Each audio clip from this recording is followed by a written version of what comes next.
It seems that every time Simu Liu opens his mouth when it comes to movie stuff, he tends to have the most ignorance, or the biggest amount of ignorance attached to it.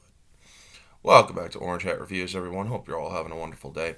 So, Shang-Chi star Simu Liu discusses, or dismisses rather, Quentin Tarantino and Martin Scorsese as racist gatekeepers for the criticism of the MCU.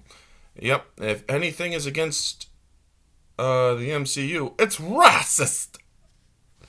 The golden age of Hollywood was white as hell. Wasn't exactly poor quality either. Just saying. But let's get into it. Not one to let an opportunity to embarrass himself pass him by, Shang-Chi and Legend of the Ten Ring star Simu Liu has dismissed the criticisms of the MCU by veritably esteemed Hollywood directors Quentin Tarantino and Martin Scorsese as nothing more than racist gatekeeping. Yeah. As many may already know, whether through listening to the director himself or unhinged ranting of those who are unable to fathom the idea that Thor Love and Thunder is not high art, Scorsese is far from the biggest fan of the MCU. Speaking to the topic during an interview with Empire magazine via IndieWire in 2019, the Wolf of Wall Street director explained, "I don't see them. I tried, but that's not cinema. Honestly, the closest I can think of them, as well made as they are, with directors doing the best they can under the circumstances, is theme parks," he opined. He isn't the cinema, or it isn't the cinema of human beings trying to convey emotional psychological experiences to another human being. Expanding on his opinion in an op-ed in the New York Times, Scorsese opined, "Many of the elements that define cinema as I know it are there in Marvel Pictures. What's not there is revelation, mystery, or genuine emotional danger. Nothing is at risk. The pictures are made to satisfy a specific set of demands, and they are designed as variations of a finite number of themes. They are sequels in name, but they are remakes in spirit, and everything in them is officially sanctioned because it can't really be any other way. That's the nature of modern film franchises," the director asserted. "Markets researched, audience tested, vetted, modified, re-vetted, and remodified until they're ready for consumption." I mean, he's not exactly wrong when you think about it. Unsurprisingly, Scorsese is not the only auteur director who has taken issue with lack of creativity in and disposable nature of the MCU. Asked by the Los Angeles Times during a November interview why he never chose to set foot in Marvel's ever devolving franchise, Tarantino asserted, "You have to be you have to be a hired hand to do those things." Ouch. Ouch. I'm not a hired hand. I'm not looking for a job. His comments sparking a wave of backlash from Marvel stands, Tarantino elaborated on his point during a later interview with Deadline.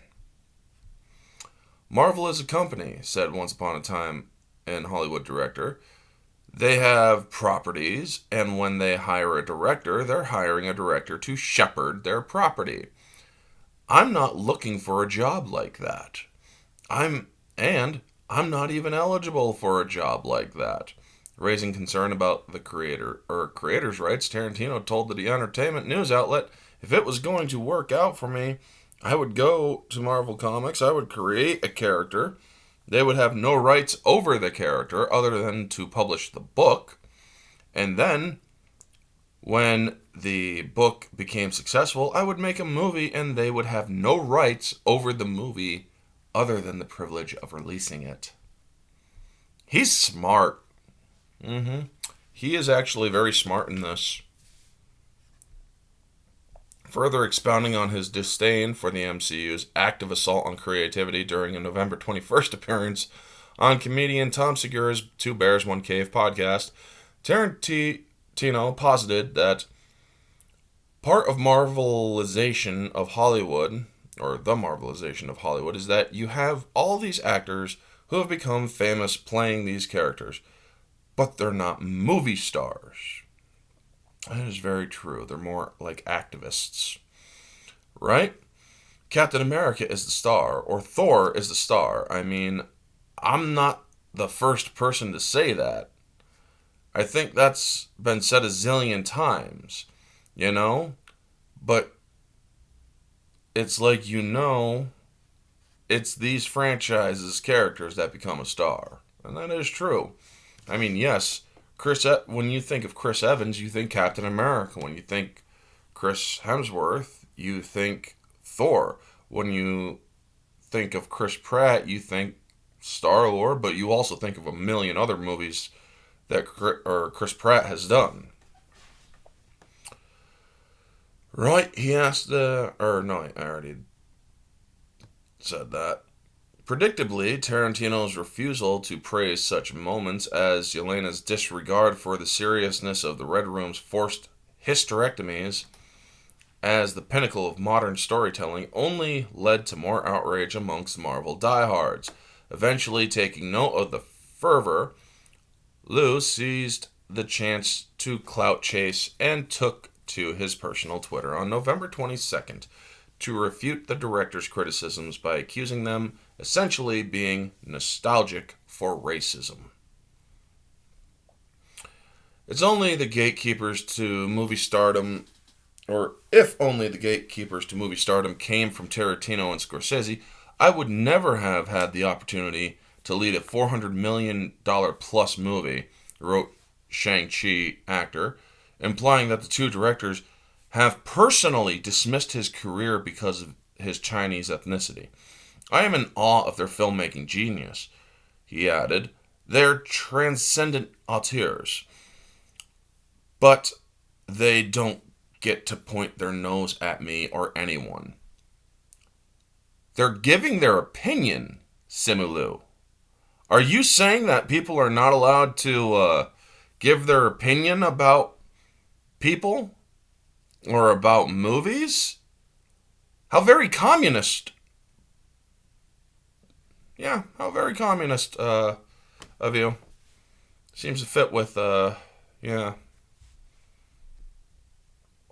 The unbearably smug actor turned to laughably praise Disney, the same company that in recent years alone have shrunk John Boyega's Finn on the Chinese posters for Star Wars The Force Awakens, and ensures that the on-screen diversity they claim to champion can be easily cut for foreign markets, as the shining paragon of inclusion and representation. Yeah, folks, whenever a movie made by Disney has any LGBTQ representation, they are all the most willing to cut that representation out of their film in order to make that money. When they have when they have certain themes that China doesn't like in a film, they cut that stuff out because they want to make that money. Oh, and if you really want to talk evil, how about that time that Disney filmed one of their movies very close to a Chinese concentration camp that was torturing, killing, and dehumanizing the Uyghurs of China. Essentially, from what I understand of the Uyghurs, is that they are Chinese Muslims.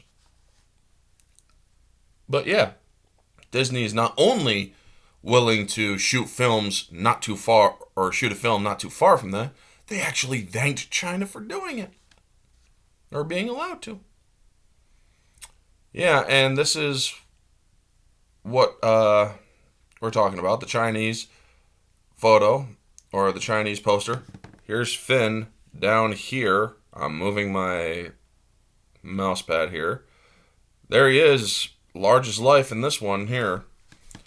But yeah, tell us again how they're not, or the Chinese government isn't racist. No movie studio is or ever will be perfect, he proclaimed, but I'm proud to work with one that has made sustained efforts to improve diversity on screen by creating heroes that empower and inspire people of all communities everywhere. You know, I'm actually old enough to remember that Superman, Christopher Reeve on the screen, Batman on the screen, they inspired everyone. I wasn't hearing any people of color, blacks, Hispanics, or anything like that, saying, "Oh, I can't identify him with him because he's not my skin color." That shit didn't start until after 2016. A regressive step backward. Simu Liu would go on, "I love the Golden Age too." Self-aggrandizing asserted the same man who has sought to disingenuously frame his appearance in a mass-market Disney product as the first true representation of Asian individuals in media. But it was white as hell. Yeah. For those of you who don't remember, I believe I did do a video on that. I will leave a link to it in the card up below. That Simu Liu was saying that, oh, he's the only, or he's the first Asian star, yet this movie that he did, the Shang-Chi movie, had one of the most famous female Asian stars attached to it in Michelle Yeoh. But yeah, well, she was a Bond girl. Crouch Tiger, Hidden Dragon.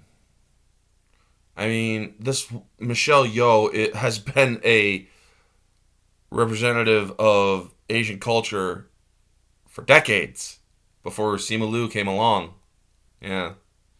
In conclusion to his thoughts, Liu attempted to puff his chest again, or against those who disagreed with him, by playing the internet tough guy, pathetically sharing a gif of himself as Shang-Chi preparing for a fight alongside the caption, "Bracing for internet trolls like."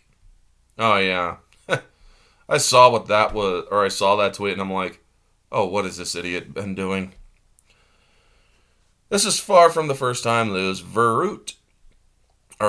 virtue signaling, I'm guessing that was an accident. But Spencer, hey, it's okay. Virtue signaling has led him to make a fool of himself in public, in light of the news that the television series in which he gained attention for, Kim's Convenience, had been cancelled by Canadian Broadcasting Corporation. Liu said he resented the show's overwhelmingly white producers because they did not take input on the script from the actors. Boy, you really do seem to hate white people, Simu. You just have nothing but disdain about them. Or for them, rather. It was always my understanding that the lead actors were the stewards of the character, and would grow to have more creative insight as the show went on, wrote the actor in a June 2021 Facebook post. This was not the case on our show, which was doubly confusing, because our producers were overwhelmingly white, and we were cast of Asian Canadians who had a plethora of lived experiences to draw from and offer to writers.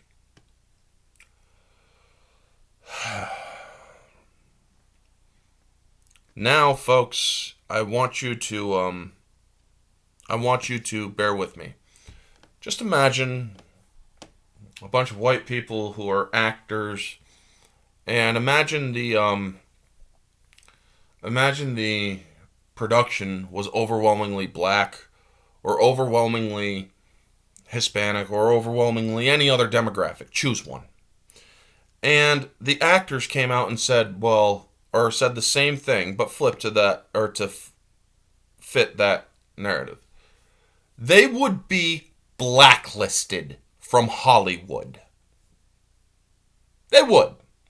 They would be blacklisted because of racism.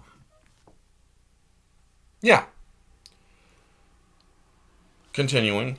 But we were often told the next season plans mere days before we were set to start shooting. There was deliberately not a lot of leeway given to us, he additionally accused. Wow. So he's actually throwing that production under the bus, a production that gave him a fucking job. 2 months later, Liu took disingenuous issue with comments made by Disney CEO Bob Chapek during the company's Q3 earnings call, wherein discussion of the decision to release Shang-Chi and Free Guide to Disney Plus only after 45 days in theaters, the executive opined, on Shang-Chi, we think it's actually going to be an interesting experiment for us. Though Chapek was clearly referring to Shang-Chi's experimental release schedule, Liu accused that the CEO was using the term in reference to the fact that the film was Asian-centric. We're not an experiment, he tweeted. We are the underdog, the underestimated. We are the ceiling breakers. We are the celebration of culture and joy that will preserve after an embattled year. We are the surprise. I am fired the F up to make history on September 3rd. Join us! Yes, join us! Now, I remember that tweet. It's like, dude, wasn't even fucking referring to that. But hey, whatever. As noted above, just a few days after the bad faith interpretation of Chapek's words, Liu also boasted about his performance as Shang-Chi had finally given audiences an aspirational Asian character to look up to. It's beautiful and exciting new origin story of this character that a lot of the world hasn't heard of before, Liu told Total Film magazine, at the red carpet, or at Marvel's Films red carpet premiere. And it means that kids growing up today will have what I didn't, which are characters that are aspirational, that also reflect their lived experience. Jet Li, Bruce Lee, let's see here, Bolo Yeung, Jackie Chan, Michelle Yeoh, Li Bingbing. Are any of these names ringing any bells for anybody in the comment section? Yep. I mean, Michelle Yeoh was in the fucking film. And he fucking said this stupid shit. But continuing, doubling down on his self-positioning as the savior of Asian representation, Liu would assert in an August 2021 Reddit AMA, in 2012, when I first started out, I thought that maybe if I worked really hard, I could be a guy that gets beaten up by one of the main characters one day. That was the pinnacle for actors that looked like me. The mask, the medallion, the tuxedo, what else? Hero, Fearless, Kiss of the Dragon. What do all these movies have in common? Oh yeah, Ip Man, Enter the Dragon. What do all these movies have in common? Oh right, they weren't about Asian guy getting beat on by the main character. They were the main character, the Asian guy. You fucking dumbass. That was the pinnacle for actors that looked like me. No, it was not. He bizarrely claimed, ignoring the decades worth of Asian cinema and television stars whose native works became Western fan favorites. I'm ashamed to say that I've put on the most ridiculous and offensive accents in the past, all because I thought it was more important to give the casting director what they wanted than to be true to myself. He continued, "Over time, as I toiled about the industry and struggled to find my footing, I started to realize all of the ways the industry discriminated against us. Now, yes, there has been some discrimination against Asians in the past. I am very much aware of that. But that shit has stopped a while ago. And we needed to become masters of our own narrative because because the way that we were being portrayed was not positive or authentic." Motherfucker. This dude has never seen an Asian-led movie. That's why representation behind the camera is just as important as in front. Apparently, he's never heard of Deborah Chow. And many other ones. I mean, I remember that director that directed Dragon Wars. His passion got well-known actors to join his movie. But hey, whatever. Of course, perhaps the most damning of his character, and interestingly, a point of fact which has yet to be seriously addressed by either himself or any Disney representative, was Liu's penning of a self-described sympathetic post towards pedophiles. I covered that too. Responding to a BBC article after discussing an effort by a German therapist to encourage self-recognized pedophiles to seek treatment, Liu opined to the Our World News subreddit, "I recently did a show in which I played a pedophile and did a significant amount of research, clinical studies, mind you, not the method stuff, on the disorder and how it's perceived in the media. In the end, the role completely changed the way I look at pedophilia and has made me much more sympathetic to anyone who is born with those urges." So you're a pedo sympathizer. Yeah, I covered this before too. I'll put another tag up in the card there. "From a biological standpoint, it's no different than being gay." Excuse me? They've done brain studies where when it comes to people with pedophilia, there is a part of the brain that is not as active, which is the moral center. That is more active in people who are lesbian or gay and whatnot. But hey, whatever. A small mutation in the genome that defines our sexual preferences," he continued, "depending on what area of the world you were born with at the time, and what time, it also may have been a perfectly acceptable thing to act on those urges. Maybe back when none of us were born, back when it was more common for 13-year-olds to be married to other 13-year-olds and 14-year-olds to be married to other 14-year-olds. Yeah. Back in the frickin' Pilgrim days. I mean, even during the 1800s, people were starting to phase out early sexual acceptance because it was considered wrong. It started to be considered wrong. Now we all know that taking advantage of minors is wrong, the actor clarified, disgusting and vile even.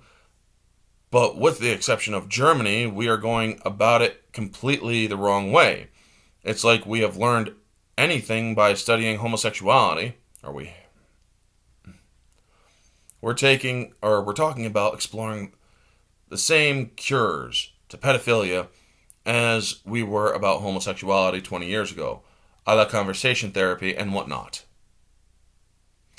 And as I pointed out in the video covering this particular story, I have somebody in my family who has worked for 30 years for the state, who has had to take care of people who are pedophiles. And you want to know what they asserted? They are irredeemable. They will reoffend the first chance they get, unsupervised. They will seek out their sexual gratification after they are no longer being spied on by prying eyes. So yeah, this guy absolutely has no fucking idea what he's talking about. Sorry I dropped the F-bomb, folks, but I am a bit biased when it comes to people who sympathize with this crap. As part of my research, I discovered that these people have literally nowhere to turn. Even non-offending pedophiles. If they haven't offended, then yeah, maybe they should seek help. But if they have offended, they should seek to turn themselves in. He said they cannot seek treatment in most parts of the world because their therapist or psychologist would legally be required to report any individual they suspect would pose a threat to minors. Liu continued, on message boards and social media, I see the same defense time and time again. What if it was your daughter? Well, I take their point, but would like to ask, what if it was your child who came to you and confessed to being a pedophile? I would have my kid locked up or going to therapy to make sure that that shit doesn't happen. Also, I would raise my kid right to know that there are certain things you do not do. Ever. I would raise my child correctly, you dumb fuck. Sorry. The study I read suggested that as many as 100... I can't keep reading this. I've already covered a lot of this stuff. I mean...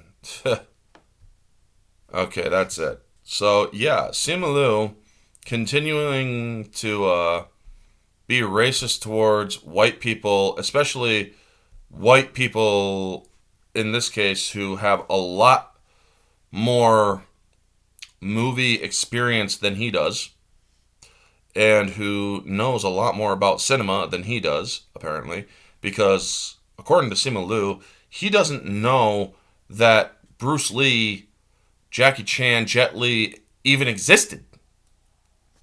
He has no idea that these people ever existed because he's the first Asian representative for martial arts culture and Asian culture. Yeah. Anyway, folks, that's going to be the video. You all know the drill. Like, comment, subscribe, share, all that jazz. Let me know your thoughts down in the comment section below. This has been Orange Hat Reviews. Stay humble.